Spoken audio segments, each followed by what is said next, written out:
ہر قسم کے روحانی جسمانی مسائل اور وظائف کے لیے پیر اقبال قریشی چینل کو سبسکرائب کریں۔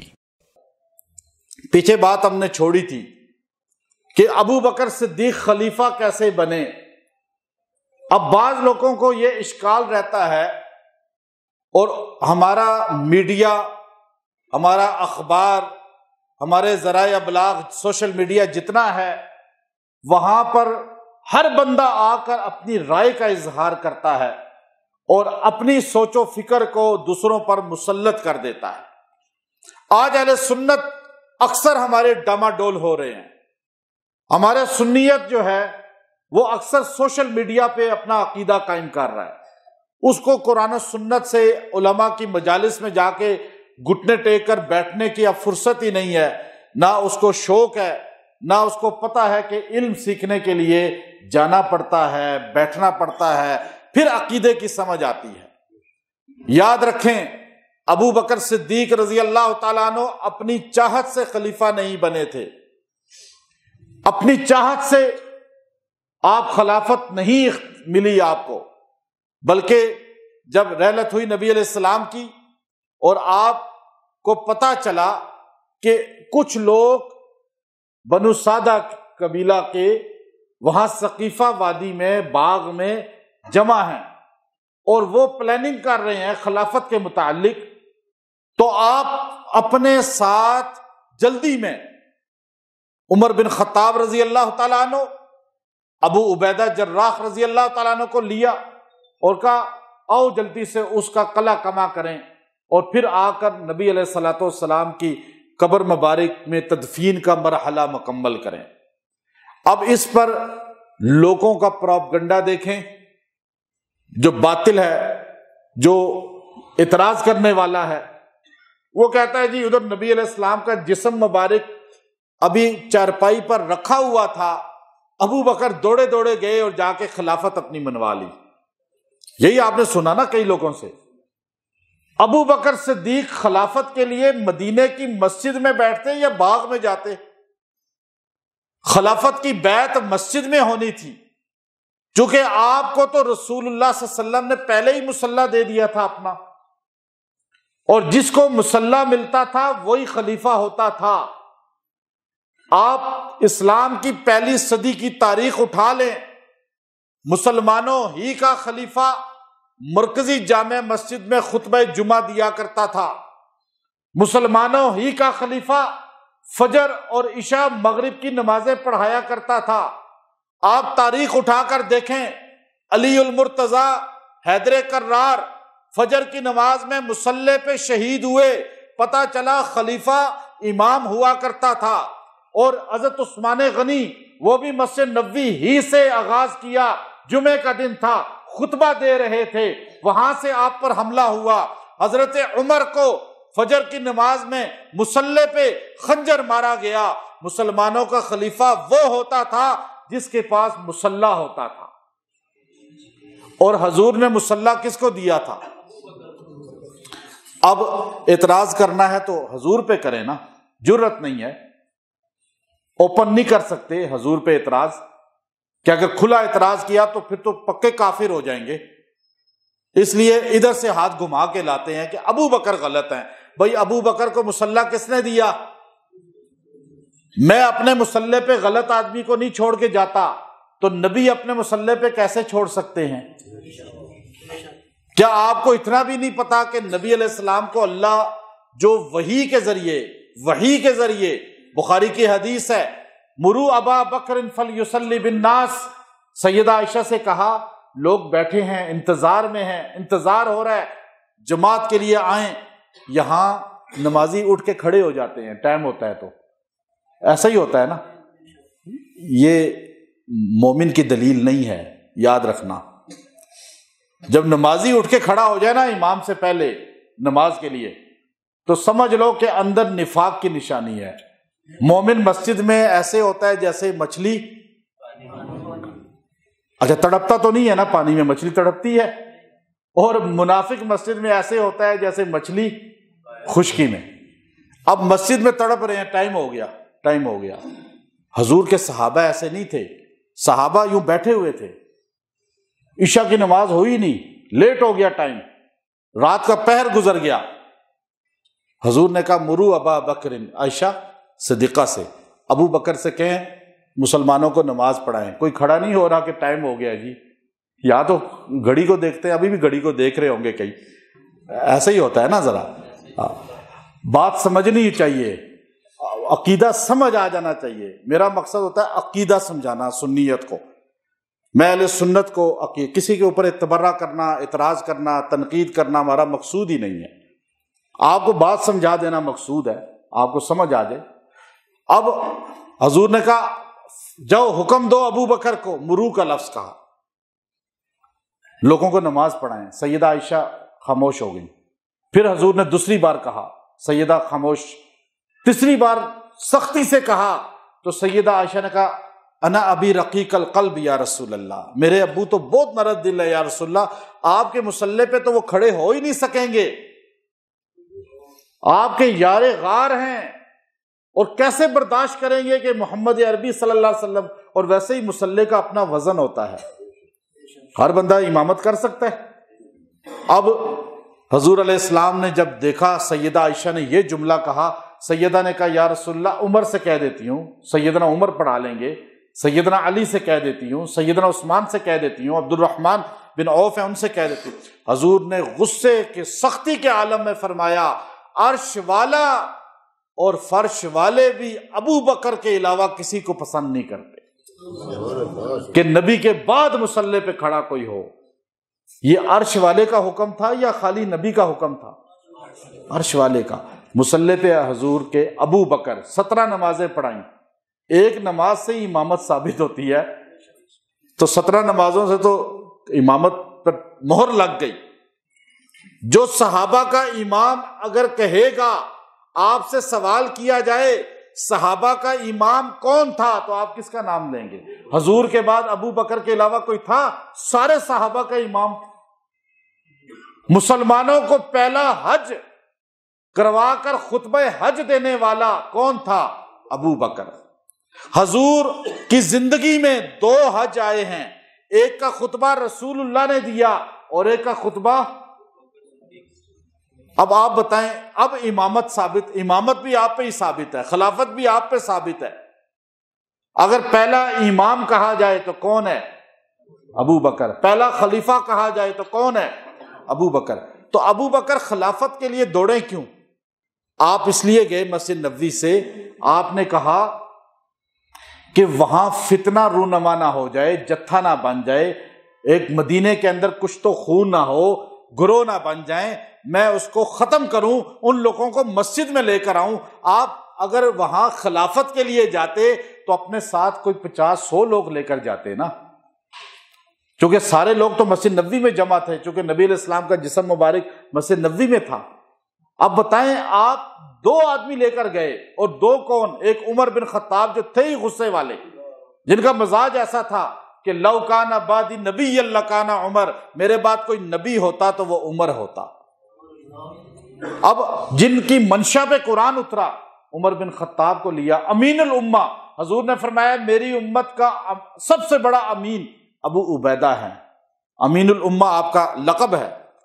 آپ دونوں کو ساتھ لیا، چونکہ 2 کو کیوں لیا کہ یہ نبی کی سنت ہے، جب آپ سفر کریں کہیں جائیں تو جماعت کی شکل میں جائیں، اور جماعت 3 آدمیوں کو کہا جاتا ہے۔ جماعت کتنے آدمیوں کو؟ اب آپ جماعت کراتے ہیں تو 3 آدمی کم از کم ہونے چاہیے نا، 2 پیچھے تب کھڑے ہوں، اگر 2 ہوں تو ایک ساتھ کھڑا ہوگا، ایسا ہی مسئلہ ہے نا۔ اب آپ حضور علیہ السلام جہاں بھی جاتے تھے تو آپ کے لیفٹ رائٹ ابو بکر و عمر ہوتے تھے، 3 کا یہ جماعت جاتی تھی جہاں جاتی تھی۔ اور آج بھی روزے میں جماعت مدفون ہے یا نہیں؟ 3 ہی ہے نا۔ اب آپ دیکھیں کہ آپ 3 چلے، وہاں حضرت سعد بن عبادہ بیٹھے ہوئے تھے، بیمار تھے، آپ کو لا کے بٹھایا ہوا تھا۔ امام سیوطی رحمۃ اللہ علیہ تاریخ الخلفاء کے اندر پورا واقعہ لکھا کہ چادر آپ نے یوں رکھی ہوئی تھی، سردی لگ رہی تھی آپ کو، بخار کی کیفیت تھی، اور انصار مدینہ جمع تھے اور وہ تقریر کر رہے تھے آپس میں کہ دیکھو ہم نے پناہ دی، ہم نے ان کو گھر دیے، ہم نے اپنا مال ان پہ لگایا. یہ لوگ مکہ سے آئے تھے، چند تھے، لیکن لاکھوں میں پہنچے. مدینے کے انصار کی معاونت کی وجہ سے مال انصاریوں نے لگایا، جان انصاریوں نے لگائی، تعاون انصاریوں نے کیا. اور حضور علیہ السلام نے خود فرمایا تھا، انصاریوں میرا زندہ رہنا بھی تمہارے ساتھ ہے، میرا دنیا سے چلے جانے کے بعد قبر بھی تمہارے ساتھ رہے گی. ورنہ حضور کی قبر مبارک مکے میں ہوتی، لیکن حضور نے خود فرمایا تھا تم نے میرا ساتھ دیا ہے تو میں قیامت تک تمہارے ساتھ رہوں گا. یہ انصاریوں سے وفا کی ہے آپ نے. جب آپ کے ساتھ کوئی نیکی کرے تو اس کی وفا کیا کریں، بے وفائی نہ کیا کریں. ہمارے نبی نے ہمیں سکھائی ہے. حضور نے اپنے آبائی وطن کو چھوڑ دیا، اپنے روزے کو بھی مدینے میں بنوایا. تو یہ سوچ لیا کریں کہ جب کوئی نیکی کرتا ہے تو اس کا حق ادا کریں، اس کو سمجھیں. اب حضور علیہ الصلوۃ والسلام کے بارے میں انصاریوں نے کہا اب خلافت انصاریوں میں ہونی چاہیے. سعد بن عبادہ یہ خلیفہ ہوں گے مدینے میں، اور ہم ان کے ہاتھ پہ بیعت کریں گے. ابھی ان کی بیعت ہونے والی تھی. اگر وہ بیعت ہو جاتی تو پھر مدینے میں بہت بڑا فتنہ پیدا ہوتا. ابھی بیعت جاری تھی، بات جاری تھی. بات کے دوران ہی کہ وہ ہاتھ پہ رکھتے ابو بکر پہنچ گئے، عمر پہنچ گئے، ابو عبیدہ پہنچ گئے. ابو بکر صدیق رضی اللہ تعالیٰ عنہ کو دیکھ کر سارے چپ ہو گئے. اب آپ نے فرمایا یہ کیا فتنہ رونما کر رہے ہو؟ انہوں نے کہا جی ہم نے یہ کیا. ابو بکر نے فرمایا تمہیں نبی کا فرمان یاد نہیں ہے؟ الائمۃ من قریش، جو امارت ہے وہ قبیلہ قریش میں رہے گی. اگر قریش قبیلے سے تم نے امارت ہٹائی فتنے رونما ہوں گے. اب آپ دیکھیے اس کے بعد جتنے آئے قبیلہ قریش ہی سے آئے تھے سارے. اب آپ نے فرمایا نبی کا فرمان ہے فتنے روکنے ہیں. تو انہوں نے کہا نہیں. اب اس پہ بحث ہو رہی تھی تو خباب ابن منذر رضی اللہ تعالیٰ بدری صحابی ہیں، اور اتنے بدری شان والے صحابی ہیں کہ انہوں نے بدر کے اندر مشورہ دیا کہ یا رسول اللہ خیمے ادھر لگائیں، یہ زیادہ بہتر جگہ ہے. حضور نے کہا نہیں ادھر لگاؤ. اللہ کی طرف سے جبرائیل آ گئے. انہوں نے کہا یا رسول اللہ جو خباب بن منذر نے آپ کو مشورہ دیا ہے اللہ بھی وہی مشورہ دے رہا ہے. یعنی ان کے مشورے پہ اللہ کی طرف سے منشا پر وہ خیمے ادھر لگے پھر. لیکن یہاں انہوں نے جو مشورہ دیا، اب وہ انسان ہے نا، یہاں رائے دی کہ میں فیصلہ کرتا ہوں. سارے چپ ہو گئے. کہ میرا فیصلہ یہ ہے 2 خلیفہ ہو جائیں، ایک انصاریوں میں سے ایک مہاجروں میں سے. ابو بکر صدیق نے ڈانٹ کے کہا چپ ہو جاؤ، تفرقہ ڈال رہے ہو. ایک نیام میں 2 تلواریں چل سکتی ہیں، اتحاد ایک پر ہوگا. اور میں تمہیں بتاتا ہوں ائمۃ من قریش، اگر تم نے خلیفہ بنانا ہے، ابو عبیدہ بیٹھے ہوئے ہیں، عمر بیٹھے ہوئے ہیں، عمر کے ہاتھ پہ تم ہاتھ رکھ دو، ابو عبیدہ کے ہاتھ پہ ہاتھ رکھ دو، ان کو خلیفہ بنا لو. سارا مدینہ ان کو خلیفہ مان لے گا. جب ابو بکر نے یہ جملہ کہا تو حضرت عمر سمجھ گئے کہ اب کوئی ہاتھ میری طرف اٹھ ہی جائے گا بیعت ہونے کے لیے. حضرت عمر ایک دم کھڑے ہوئے اور ابو بکر کا ہاتھ پکڑ کے کہا کہ میں آپ کے ہاتھ پہ بیعت کرتا ہوں اور آپ ہمارے خلیفہ ہیں. کہ نبی نے اپنی زندگی میں مصلی آپ کو دیا، جانشین آپ کو بنایا، اپنا امام آپ کو بنایا. جو نبی کے بعد امت کا نماز میں امام ہے وہی ساری زندگی کے امور میں بھی امام ہے.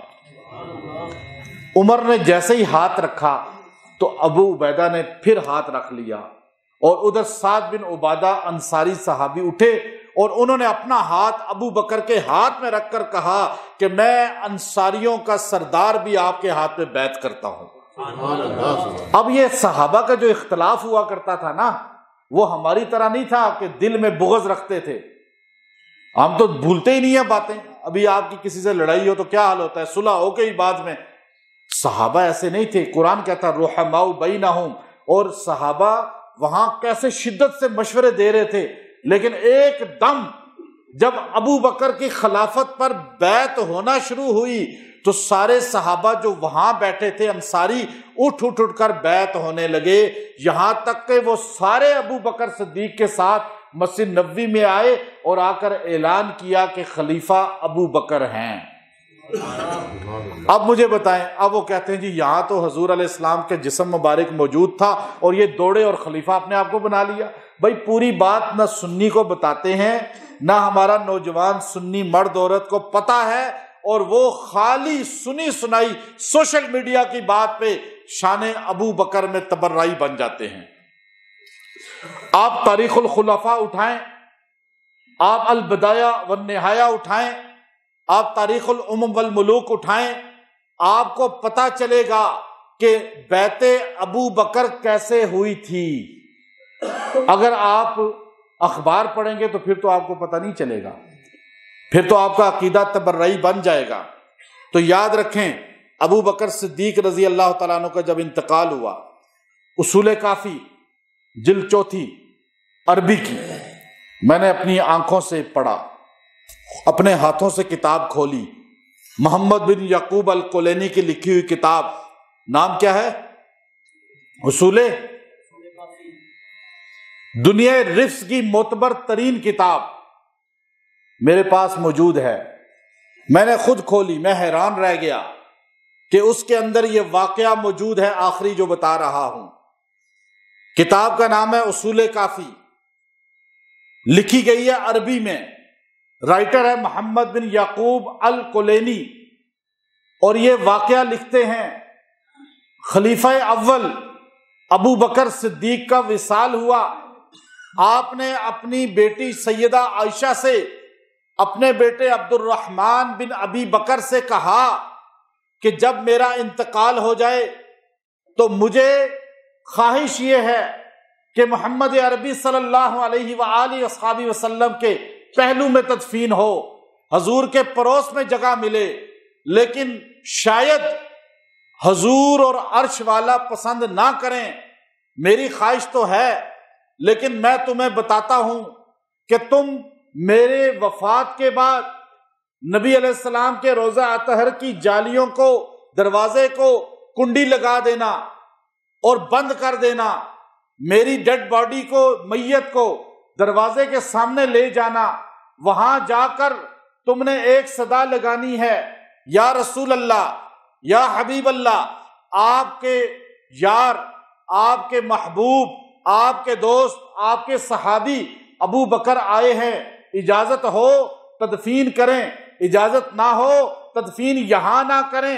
آپ نے فرمایا عائشہ صدیقہ سے، اگر کنڈی خود کھل جائے، اگر روزے سے اجازت کی آواز آ جائے تو مجھے دفن کر دینا، اگر اجازت کی آواز نہ آئے جنت البقیع میں تدفین کر دینا، اس لیے کہ زندگی میں رسول اللہ نے کئی بار کہا ہم ہگٹھے ہوں گے، ہم ساتھ ہوں گے، ہم ایک جگہ سے اٹھیں گے، ایک جگہ رہیں گے، ہمارا زندگی میں بھی ایک جگہ ٹھکانا ہے، دنیا سے جانے کے بعد بھی ایک جگہ ٹھکانا ہے، دنیا سے اٹھنے کے بعد بھی ایک جگہ ٹھکانا ہے، جنت میں بھی ایک ہی جگہ ٹھکانا ہے۔ مجھے یقین ہے میں ہر جگہ رسول اللہ کے ساتھ رہوں گا، لیکن جب تک اجازت کی آواز نہ آئے مجھے دفن نہ کرنا۔ میں سنیت کی کتاب کی نہیں بلکہ اس کتاب کا حوالہ دے رہا ہوں جو اس وقت دنیا میں ان کے نزدیک سب سے معتبر مانی جاتی ہے، کتاب عربی میں ہے اور قدیم چھپی ہوئی ہے۔ اس کتاب کے اندر لکھا ہے جب آپ کی میت کو دروازے کے سامنے رکھا گیا، دروازے کو کنڈی لگائی گئی اور آپ کے ایک صحابی نے اور عبد الرحمن بن ابو بکر نے کھڑے ہو کر صدا لگائی کہ اے اللہ کے نبی، اے رسول اللہ، آپ کے ابو بکر آئے ہیں، زندگی ساری آپ کے ساتھ گزاری ہے، زندگی ساری آپ کا ساتھ دیا ہے، آج آپ کے ساتھ تدفین چاہتے ہیں، اجازت ہو دفن کر دیں۔ اور فرماتے ہیں صاحب حصول کافی کہ کنڈی خود کھل گئی اور روزے سے آواز آئی ادخل الحبیبہ الی الحبیب، محبوب کو محبوب کے ساتھ دفن کر دو۔ یہ تدفین منشاء نبوت پہ ہوئی ہے۔ اور جنت کا ٹکڑا ہے وہ جگہ. اور حضور جنت میں ہیں یا نہیں؟ اور حضور کے جنت میں کوئی اپنی مرضی سے جا سکتا ہے؟ کوئی ولی، کوئی کتب، کوئی غوث، کوئی نبی، کوئی صحابی. جنت کے دروازے کی چابی کس کے پاس ہے؟ حضور کے پاس ہے یا نہیں؟ جنت کے دروازے کی چابی کس کے پاس ہے؟ اور جنت کی چابی کیا ہے یہ سنیوں کو پتا ہے نا. ما مفتاح الجنہ، ما مفتاح الجنہ. بایزید بستامی رحمۃ اللہ علیہ نے جواب دیا تھا نا، جب ایک یہودی نے پوچھا تھا بتاؤ جنت کی چابی کیا ہے، آپ نے فرمایا الصلاۃ، الصلاۃ، نماز جنت کی ہے یا نہیں؟ حضور نے جنت کی چابی کس کو دی تھی؟ نماز کس کے حوالے کی تھی اپنی؟ کس کے حوالے؟ حضور نے جنت کی چابی کا نگران کس کو بنایا؟ پتہ چلا کہ جنت میں وہی جائے گا جس کو ابو بکر پسند ہوں گے، کیونکہ چابی ابو بکر کے پاس ہے نا. حضور نے اپنے بات دی اور حضور جنت میں ہیں. کوئی اپنی مرضی سے جنت میں؟ ابو بکر اپنی مرضی سے گئے، عمر اپنی مرضی سے گئے. کوئی 100 مرتبہ روئے دھوئے 1400 سال سے روتا رہے کہ ابو بکر کیوں جنت میں چلے گئے. اللہ لے گیا، اللہ کا رسول لے گیا. انشاءاللہ سنی بھی راضی، سارے مسلمان راضی، اور اللہ بھی ان سے راضی.